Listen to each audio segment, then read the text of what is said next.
Okay, so I want to do a quick little video just talking about this Blake Lively, Justin Baldoni thing, okay?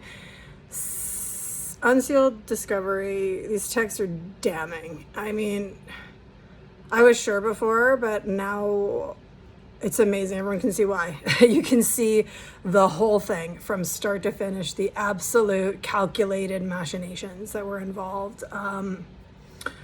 Pattern behavior, right? Patterns of behavior.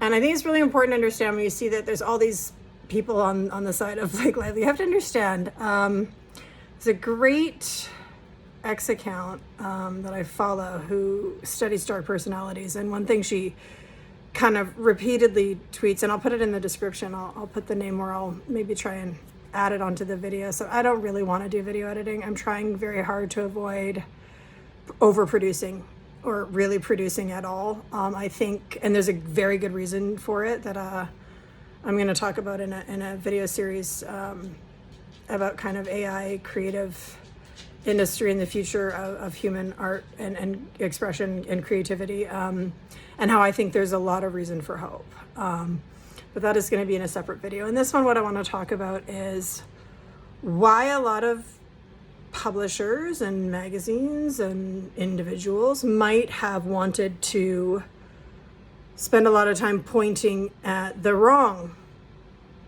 behavior and calling that the bad behavior, and ignoring the patterned, overt, explicit, obvious behavior that is evil and manipulative and awful, that can be recognized as such by anyone that's ever been victimized by it, and also by all those that do the victimizing, right? Okay, this X account makes a point of saying over and over, the dark personalities have a lot of power in certain fields, including psychology, psychiatry, and all these other places, and they have gone to a lot of effort to try to over pathologize so that you only see these like serial killers. Oh, those are the only ones that do the bads, right? It doesn't exist in other behavior systems, and they work really hard to kind of mask or hide what the actual pattern looks like. And they do that because they don't want to be caught. They do it too, right? So like at the end of the day, the last thing that manipulative people want is for, and this is, we're looking at like 10 to 20% of the population have this kind of core trait towards manipulation, towards dark machination type control based coercive behaviors, right? Like this is not a small portion of the population. We also know they gravitate to positions of power. Obviously, it's just logical. And they have a vested interest in the general public not understanding what the pattern actually looks like, in distorting, or disrupting, confusing the view, okay? So, and they will victimize, or they will weaponize victim narrative, and they will weaponize the actual pattern and twist it and say something else is the bad pattern, not the actual bad pattern. Okay, and so the moment that I knew, now if you're interested in this and you haven't kept up, there's a lot of accounts doing some really great work. It Ends with Lawsuits is a really great account that I found recently that does a pretty good job of just kind of laying it out. There's a bunch of others. I highly recommend kind of getting a handle on what the actual texts say and looking and trying to find timelines. I haven't been able to find a great video doing a full timeline yet, but this stuff just got unsealed. There's like thousands of pages to go through, and it just got unsealed a few days ago. And so I'm sure these accounts are working really hard, and someone's going to come out with an absolutely perfect timeline to really lay it out and lay it down and in no uncertain terms exactly what happened and the full pattern of it. But I'm going to tell you what made me certain. And it was the moment when Blake Lively's legal team, after the drop of all of Justin Baldoni's evidence and all of that information was made public, and the kind of general accusation of hostile takeover of the movie and the creative appropriation of Justin's art had been kind of laid down. And it was after the PR nightmare where she began the public backlash campaign with her completely out of touch, poor taste, offensive, abusive almost marketing of this movie and it became abusive when she started getting mad at Justin for talking about domestic violence when promoting a movie about domestic violence based on a book about domestic violence that has a following of domestic violence survivors who are very interested in the adaptation and seeing their a story from their perspective actually out there that kind of really kind of shines a light on what it looks like to be in an abusive relationship. Okay. So seeing her choices for that marketing, seeing what was decided, and then the fact that a week after the backlash starts, all she does is put like a tiny little story app about a domestic violence hotline, and that's the only acknowledgement of the actual purpose, like the actual kind of theme, the main theme, the thing that people know the book about. Like it's got a lot of spice, smut, graphic sexual scenes. This is what this is known for. I'm sorry, I don't like graphic sex in novels. I don't enjoy it. Not very female in that way, I guess. I don't know how many women actually do really enjoy extra spice in their novels. I skip it. It's just excessive. It's unnecessary, and I'm not interested in reading pornography.